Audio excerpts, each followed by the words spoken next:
Hello my beautiful souls, welcome to my YouTube channel tarot with Shivi Tipale. Dear, कैसे हैं आप सभी लोग? आई होप आप सभी लोग बहुत अच्छे हैं, बहुत अच्छे से अपने वर्क कर रहे हैं। और चैनल पर आए तो रिक्वेस्ट करूंगी सब्सक्राइब करें इस चैनल को। वीडियो पसंद आता है तो लाइक दिस वीडियो। स्टार्ट करते हैं गाइज। आपकी रीडिंग देखते हैं, आपके पर्सन की करंट एनर्जी क्या है, आपके पर्सन इस वक्त आपको लेकर क्या सोच रहा है। Let's see. प्लीज गाइड करें एंजल्स, मेरे जो व्यूअर्स इनके पर्सन की करंट एनर्जीज क्या है। प्लीज गाइड करें एंजल्स, मेरे जो व्यूअर्स इनके पर्सन की करंट एनर्जीज क्या है।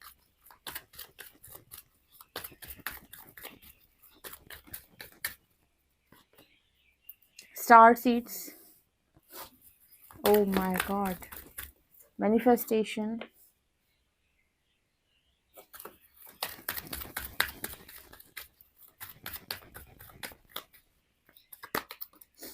child,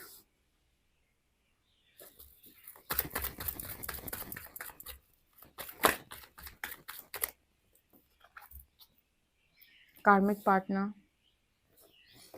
frustrated,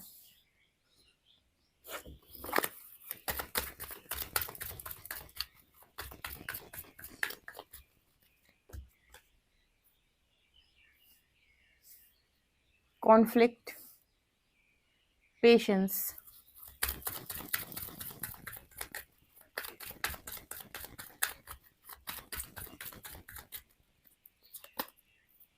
breaking barriers,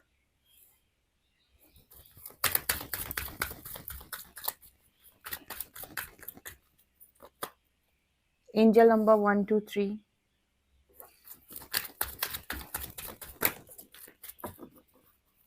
and self love।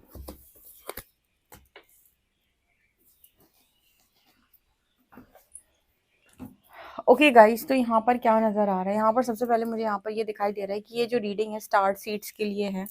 Special reading है स्टार सीड्स के लिए।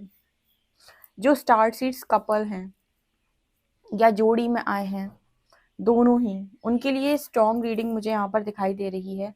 सो इस रीडिंग के अकॉर्डिंग जो मैसेज मुझे मिल रहे हैं कि आपके जो पर्सन है इनकी लाइफ में फिलहाल इन्हें जो नंबर दिखाई दे रहा है वो 1 2 3 नंबर है।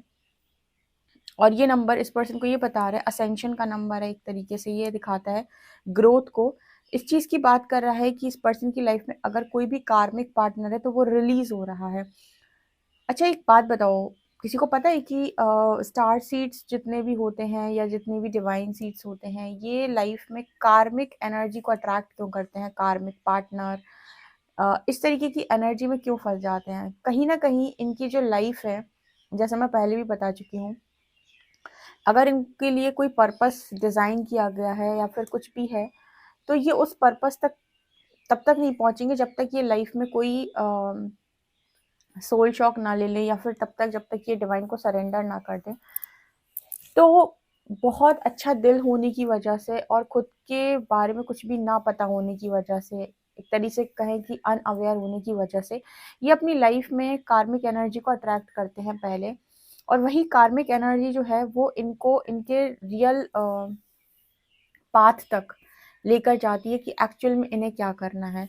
सो मेरे को यहाँ पर जो मैसेज मिला है उस हिसाब से आपके जो पर्सन हैं वो अगर किसी कार्मिक पार्टनर से डील कर रहे थे या किसी कार्मिक एनर्जी में चले गए थे, किसी कर्मा में ट्रैप हो गए थे, तो वहाँ से वो कर्मा इनकी लाइफ के अंदर इनको बार बार तोड़ता है। ठीक है, मतलब वो भी कार्मिक पार्टनर जो भी होता है वो बार बार इस इंसान को तोड़ता है, वो इनकी लाइफ में इनको खुशियाँ नहीं देता। ऑब्वियस सी बात है, जहाँ पर तुम्हें खुशियाँ मिलेंगी वहां तुम परमानेंट टिक जाओगे, होगा कि नहीं? तो इनका काम होता है कि ब्रेक करो, सामने वाले को फ्रस्ट्रेट कर दो पूरी तरीके से, उसको मजबूर कर दो कि वो सरेंडर करे। इस लेवल तक यूनिवर्स, आप समझ लीजिए, ट्रिगर करते हैं किसी भी व्यक्ति के थ्रू आपको या आपके पर्सन को। जब आप कार्मिक एनर्जी में चले जाते हैं, जब आपको कार्मिक ट्रिगर्स मिलते हैं कि आप इस लेवल तक आ जाते हो कि आप सरेंडर कर दो, क्योंकि यूनिवर्स चाहता है आप सरेंडर करो। और आप सरेंडर तब तक नहीं करते हो जब तक कि आपकी चीज़ें चल रही होती हैं। कहते हैं कि हमारा सब काम सही तरीके से चल रहा है, हम ईश्वर की तरफ कैसे ही जाएंगे। हाँ, ऐसा नहीं है कि लोग पूछते नहीं हैं, ईश्वर को पूछते हैं, उनकी पूजा करते हैं, उनकी भक्ति करते हैं, लेकिन वो एक कहते हैं ना कनेक्शन बनना, वो तब तक नहीं हो पाएगा जब तक कोई आपको तोड़ेगा नहीं, या फिर कोई आपको इस एनर्जी तक लेकर नहीं जाएगा कि भगवान अब तुम्हारे अलावा कोई नहीं है। तो जानबूझकर कहीं ना कहीं कार्मिक पार्टनर ऐसे मिल जाते हैं या ऐसे बड़े कर्मा में ट्रैप होते हैं लोग कि वो लोग इनको पूरी तरीके से तोड़ के ऐसा कर देते हैं फ्रस्ट्रेट। और तब जाकर इनकी जो जागृति है वो शुरू होती है और इनको जैसे ब्रेकिंग बैरियर्स की एनर्जी, ऐसे बटरफ्लाई बनाया जाता है यूनिवर्स के द्वारा ट्रांसफॉर्मेशन के दौरान। सो ये जो प्रोसेस है ये सारे स्टार सीड्स के लिए सेम है, क्योंकि अनअवेयर तो सभी हैं, अवेयरनेस में तो कोई भी नहीं होता है, सभी लोग भूल कर आते हैं। बस कुछ लोग ऐसे होते हैं जो बहुत जल्दी अवेकन होते हैं, कुछ लोग ऐसे होते हैं जो समय लेते हैं। अब इनमें डिफरेंस हो सकता है। कुछ लोग ऐसे होते हैं जो सीधा चलते हैं, मतलब उन्हें पता चला कि कुछ-कुछ चीज़ें उन्हें अजीब-सी लगी और उन्होंने मतलब वहीं से अवेयरनेस लेना स्टार्ट किया, यूनिवर्स के साथ उनका कनेक्शन बनना शुरू हो गया, तो बहुत कम तकलीफ में बहुत ज़्यादा ग्रोथ करते हैं।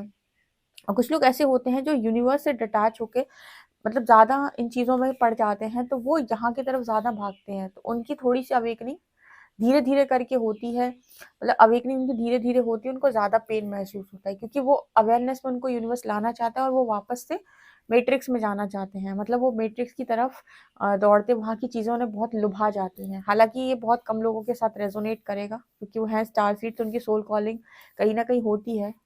बट फिर भी कुछ लोग बहक जाते हैं। तो आपके पर्सन भी उनमें से हो सकते हैं, स्पेशली जो मैस्कुलिन्स होते हैं, जो बहुत ही ज़्यादा मटेरियलिस्टिक होते हैं। तो आपके पर्सन जो हैं, किसी कार्मिक पार्टनर से अगर डील कर रहे हैं और स्टार सीड कपल हो आप, ठीक है? तो यहाँ पर ऐसा नज़र आ रहा है कि इस पर्सन की एनर्जी जो है, वो कहीं न कहीं क्लियर हो रही है।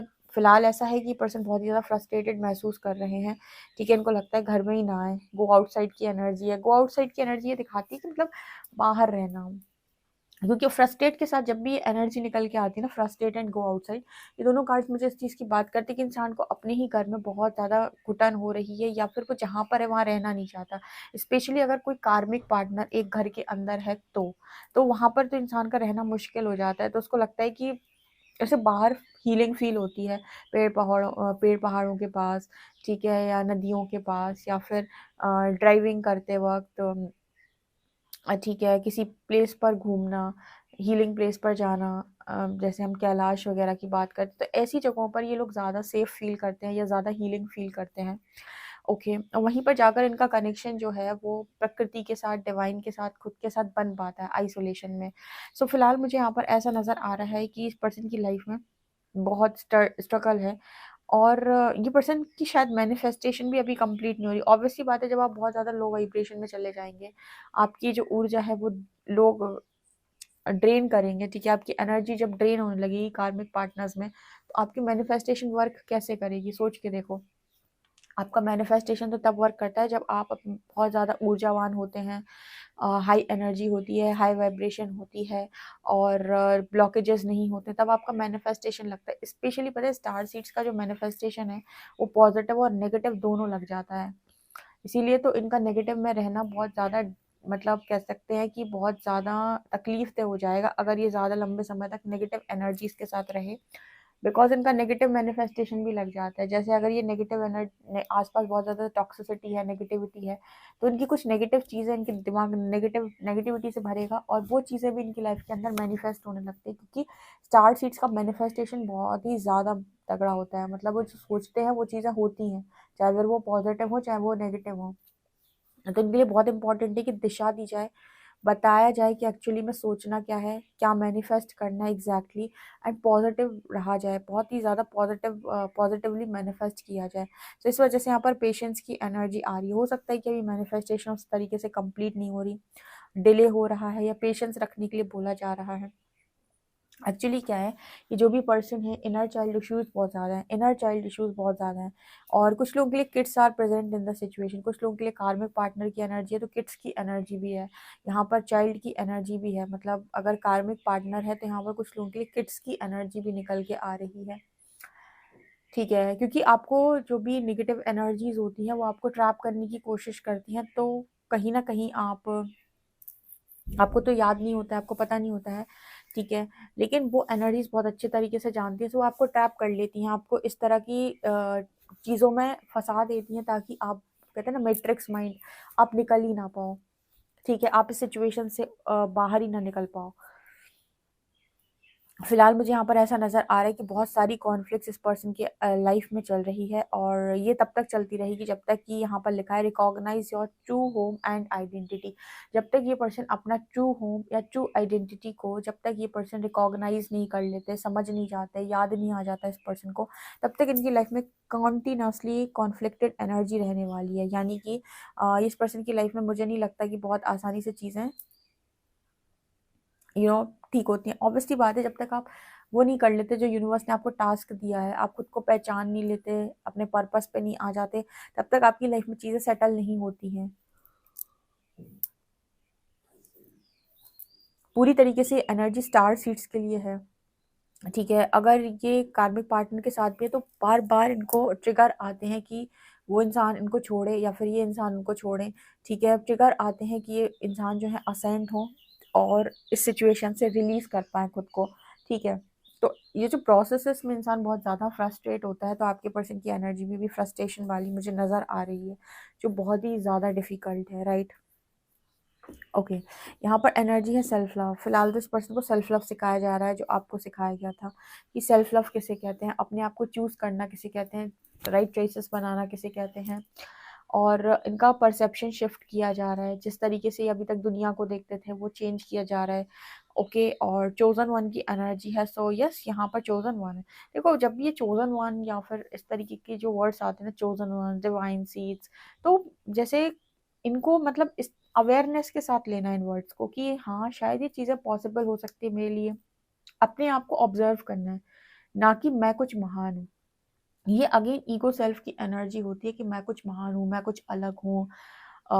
कुछ लोग उस एनर्जी में चले जाते हैं कि तुम नहीं समझते हो कि मैं कौन हूँ। इस एनर्जी में कभी मत आइएगा, ठीक है। आपको अवेयरनेस अवेयरनेस जागृति, अवेकनिंग, ना कि मैं कौन हूँ, मैं क्या हूँ तुम नहीं जानते, इस एनर्जी में नहीं आना है।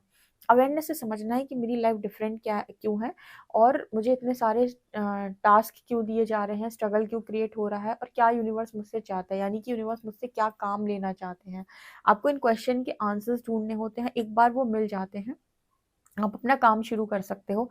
बट वो एक जो रॉन्ग पाथ होता है, रॉन्ग पाथ क्या होता है कि आप अपने आप कुछ महान मान के एंड दुनिया को किनारे कर दो, बस ये मैं कोई अवतारी हूँ, इस तरह की चीज़ों से बचिएगा, क्योंकि कुछ लोग इसमें फंसते हैं। मुझे नहीं लगता मतलब रियल स्टार सीड्स ऐसा करते होंगे, ठीक है। जो रियल स्टार सीड्स हैं उनमें अवेयरनेस ऑलरेडी होती है, क्योंकि उनको वो चीज़ें पता होती हैं, वो समझ में आ रहा होता है उनको कि मेरी कुछ सोल कॉलिंग है। बट जो ऐसे लोग होते हैं जो इन वर्ड से बहुत ज़्यादा प्रभावित होते हैं, ये इल्यूजन में चले जाते हैं। तो इस चीज़ से डेफिनेटली मैं कहूँगी आप बचिएगा, राइट। आपके लिए हम देख लेते हैं टैरो क्या बताते हैं। लेट्स सी, गाइड करिए एंजल्स मेरे जो व्यूअर्स, इनके पर्सन की करंट एनर्जीज क्या है, गाइड में। ओके, द फर्स्ट कार्ड है हमारे पास eight of wands,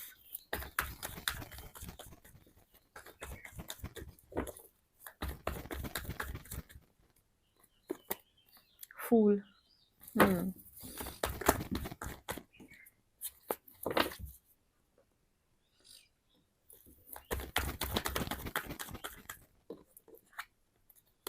lovers,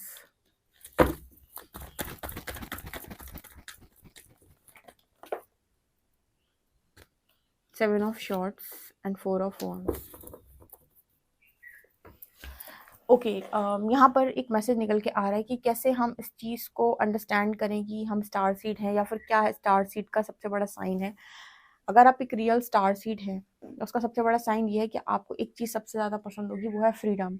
matrix के लोगों को फ्रीडम पसंद नहीं आती, वो अपनी उस दुनिया में बहुत कंफर्टेबल महसूस करते हैं, जहाँ पर वो एक दूसरे को कंट्रोल करते हैं, डोमिनेट करते हैं। बट स्टार सीड्स के साथ ये सब नहीं होता है। वो ऐसी सोल होते हैं कि वो अकेले रह सकते हैं, लेकिन वो कंट्रोल नहीं कोई कर सकता, उन्हें उन्हें कोई डोमिनेट नहीं कर सकता। उन्हें सबसे ज़्यादा प्रिय जो होती है वो है आज़ादी, फ्रीडम, क्योंकि वो फ्री स्पिरिट्स होते हैं, तो उनको बिल्कुल भी नहीं पसंद होता है कि वो किसी के कंट्रोल में आकर काम करें। वो अपनी मर्जी से लोगों के लिए बहुत कर सकते हैं, बहुत लविंग एनर्जी होती है, लेकिन किसी के डोमिनेट मतलब कोई डोमिनेट कर रहा है, किसी की डोमिनेटिंग एनर्जी है, कोई कंट्रोल कर रहा है, और उसमें अगर इनको ज़्यादा लंबे समय तक रखा जाए तो इनका वहाँ भागना तय है। इनको अगर आपने इनको नियंत्रित करने की कोशिश की तो ये फिर रन करते हैं या फिर ये वहाँ से निकलने का प्रयास करते हैं। तो आपकी पर्सन की एनर्जी भी ऐसी है, अगर ये पर्सन आपसे रन कर रहे थे तो शायद इसका रीज़न ये था कि आपने इस पर्सन को हो सकता है कंट्रोल करने की कोशिश की हो, ठीक है? अभी फ़िलहाल ये पर्सन आपसे बात करना चाहते हैं बिकॉज़ इनकी एनर्जी है कि मुझे मुक्ति चाहिए, यानी कि मुझे अ, मतलब मुझे फ्री होना है। अगेन वही एनर्जी, फूल की एनर्जी, शून्य की एनर्जी, वापस से फ्री स्पिरिट बनना है मुझे, ठीक है? मुझे वापस से उसी एनर्जी में टैप इन करना है। तो यहाँ पर ऐसा नज़र आ रहा है, जैसे ये पर्सन अगर पास्ट में आपसे रन किए हैं, तो अभी इस पर्सन को ऐसा है कि ये पर्सन आपसे बात करना चाहते हैं। उस चीज़ का भारी मात्रा में रिग्रेट है इस पर्सन को कि इन्होंने रन क्यों किया आपसे, ठीक है? या फिर इन्होंने आपको ऐसा समझा कि आप कंट्रोल कर रहे हो। आपको आपके जो पर्सन है, अगर उन्होंने कभी ऐसा महसूस किया कि आप इन्हें कंट्रोल कर रहे हो, इसी वजह से वो भागे होंगे डेफ़िनेटली। और जहाँ-जहाँ भी कार्मिक पार्टनर की एनर्जी, अगर ये वहाँ पर गए, तो वहाँ पर अगर इनको कंट्रोल किया जा रहा है, तो ये निकल जाना चाहते हैं। ये फ्री स्पिरिट है, मैंने पहले ही बोला इनको सबसे ज़्यादा चीज़ प्रिय होता है वो है आज़ादी, फ्रीडम। ये मैसेजेस यहाँ पर निकल के आ रहे हैं। फिलहाल इस पर्सन के मन में आपको लेकर बहुत ज़्यादा लविंग एनर्जीज़ है, प्योर एनर्जीज़ हैं। ओके, सो गाइज़ ये आप लोग के लिए रीडिंग है। वीडियो पसंद आए तो please like this video, subscribe my channel. Thank you guys.